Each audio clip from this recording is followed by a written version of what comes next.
جی engineer صاحب نے نا اپنا فرقہ علیحدہ سے بنا لیا, یہ ہمیں اختلاف ہے. اور کوئی شے نہیں نا ایک چیز بھی چکڑ لی.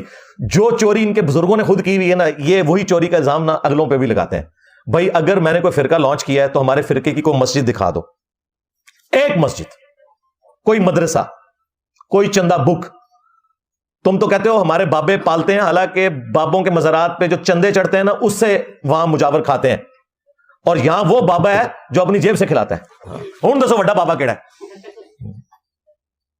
جی؟ انہوں نے جی فرقہ لانچ کر دیا. بھائی نہ کوئی چندہ بک, چندے تمہیں دیں, نمازیں تمہارے پیچھے پڑھیں, اپنی کوئی مسجد لادا سے نہیں بنائی, اپنا کوئی مدرسہ نہیں لانچ کیا, وہی گندگی جو تمہارے بزرگوں میں تھی اس کا الزام میرے اوپر لگاتے ہو کہ تمہاری دم کٹی ہوئی ہے تو باقیوں کی بھی دم کاٹ دے تاکہ تم لوگ نمایاں نہ ہو. غداری تو تم لوگوں نے کی ہے, عزتیں اویل کی ہیں اللہ اور اس کے رسول کے نام کے اوپر, چندے بٹورے ہیں تم نے اللہ اور اس کے رسول کے نام کے اوپر عز وجل و صلی اللہ علیہ وآلہ وسلم. سواریاں تم نے مکے اور مدینے کی آوازیں لگا کر سوار کی اور پھینکی جا کے بغداد شریف, اجمیر شریف, دیوبند شریف, بریلی شریف. غدار ہو تم لوگ اپنے نبی کے. دیکھو پھر اللہ نے کیسا بدلہ لیا ہے, کتنی بڑی بلا تو چھڑ دیتی ہے. میرے نبی سا ہے ہی کوئی نہیں, تیرے بابے تھے شے ہی کوئی نہیں, لے جو بابے دب دو اپنے ناموں کے کلمے پڑھوانے والے. وہ تو میں ثابت کراں گا, پیر میرلی شاہ صاحب تمہیں اور احمد بریلوی صاحب تمہیں, ہاں جن کے قلم کی سیاہی بھی ابھی خشک نہیں ہوئی ہے. پرانوں کو تو چھڑا لو گے کہ ان کی کتابیں بدل گئی, ان کی کتابیں تو چھپ رہی ہیں ابھی تک, کیا کرو گے؟ تو یہ اس طرح کے الزامات صرف اس لیے لگاتے ہیں کہ تاکہ ان کی جو گندگی ہے وہ اس کے پیچھے چھپ جائے. اور حالت یہ ہے کہ فرقے انہوں نے لانچ کیے 1866 1866 سے پہلے دنیا میں کوئی مسلمان دیوبندی نہیں تھا. یہ مدرسہ بنا دیوبند کے ایک شہر میں, انڈیا یو پی میں, اس کے نام کے اوپر ایک فرقہ بن گیا. 1904 سے پہلے کوئی دنیا میں بریلوی نہیں اپنے آپ کو کہتا تھا. منظور الاسلام بریلی ایک مدرسہ احمد بریلوی صاحب نے بنایا 1904 میں. 1905 میں اسام الرحمن لکھ دی اور دیوبندیوں کا انہوں نے کلا کما کر دیا اپنے زوم میں.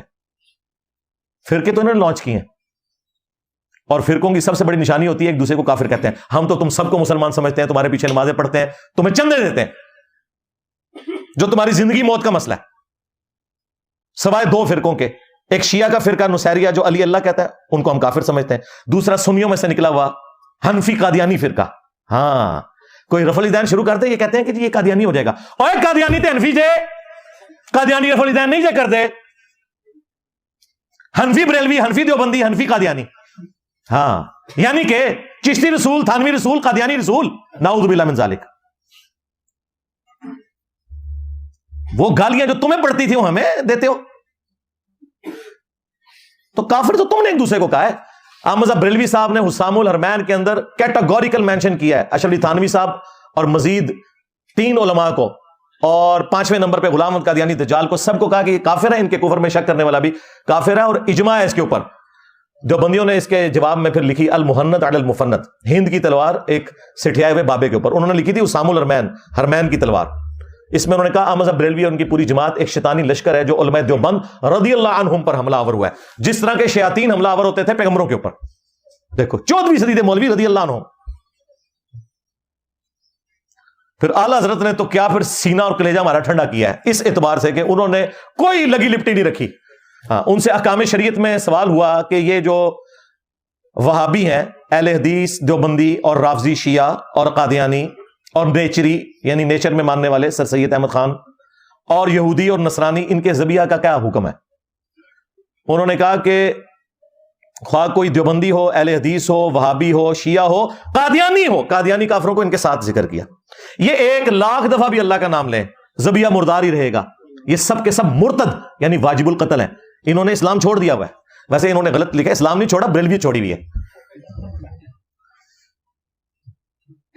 البتہ یہود و نصارہ کا ذبیحہ حلال ہے. ہاں یہود و نصارہ سے فنڈنگ ہوتی ہے انجینئر کو. اوے یہود و نصارہ کو تو تم باقی فرقوں سے بہتر سمجھتے ہو, فنڈنگ منو ہوتی ہے, جھوٹے ہو. اور پھر ملفوظات اعلی حضرت, وہ مفتی صاحب کہتے ہیں ملفوظات تو کوئی بھی جمع کر دے. نہ سرکار, ملفوظات ان کے بیٹے نے جمع کیے ہیں, مصطفیٰ رضا خان نوری نے.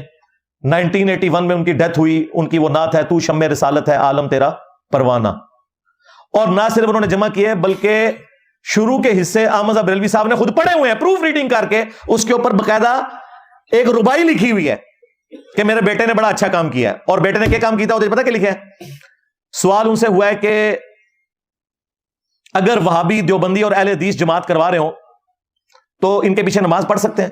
تو انہوں نے کہا کہ وہابیوں کی نہ نماز ہے نہ جماعت ہے. لو سامو. پھر پوچھا گیا کہ اچھا ان کی مسجد میں جا کے نماز پڑھ سکتے ہیں؟ پتہ جواب کیا دیا؟ کفار کی مسجد مثل گھر کے ہے. ڈائریکٹ کافر. کہتے ہیں ہمارے بزرگوں نے کافر کب کہا ایک دوسرے کو؟ ایک کافر اس میں موجود ہے. جیسے گھر میں آپ نماز پڑھ سکتے ہیں نا، اس طرح نماز تو ہو جائے گی، لیکن یہ کفار کی مسجد ہے. یہ اعلیٰ حضرت سے تھوڑی غلطی ہوگی. کفار کی عبادت گاہ ہوتی ہے، کفار کی مسجد نہیں ہوتی. مسجد مسلمانوں کی ہوتی ہے. اعلیٰ حضرت سے یہ تھوڑا اختلاف ہے، تھوڑی اپنی اصلاح فرما لیں. علمی اختلاف تو کسی سے بھی ہو سکتا ہے نا. یہ بلنڈر ہو گیا. اعلیٰ حضرت ظاہر ہے وہ اپنے جوش میں تھے، ان کو سمجھ نہیں لگی. اچھا یہ ساری چلاکیاں ہم نے سیکھی ہی نہیں صحیح ہوئی ہیں. ہاں یہ ساری ٹرمز. تو کفار کی مسجد نہیں ہوتی، عبادت گاہ ہوتی ہے. ہاں وہ کلیسا ہو، گرجا ہو، مندر ہو، گردوارہ ہو، اسے مسجد نہیں بولا جاتا. تو یہ جو اعلیٰ حضرت نے کہا نا کہ کفار کی مسجد جو ہے وہ گھر کے مانند ہے، نہیں، کفار کی عبادت گاہ. اور کفار کس کو کہہ رہے ہیں؟ دیوبندی، اہل حدیث اور شیعہ کو، اور قادیانیوں کو ان کے ساتھ شامل کر رہے ہیں. پھر تیسرا سوال ہوا کہ ان کی اذان کا کیا حکم ہے؟ تو کہتے ہیں کہ نماز اور جماعت کی طرح ان کی اذان بھی باطل ہے. ظاہر جدی نماز ہی نہیں، جماعت ہی نہیں، اذان اس کے مقابلے میں تو کچھ نہیں.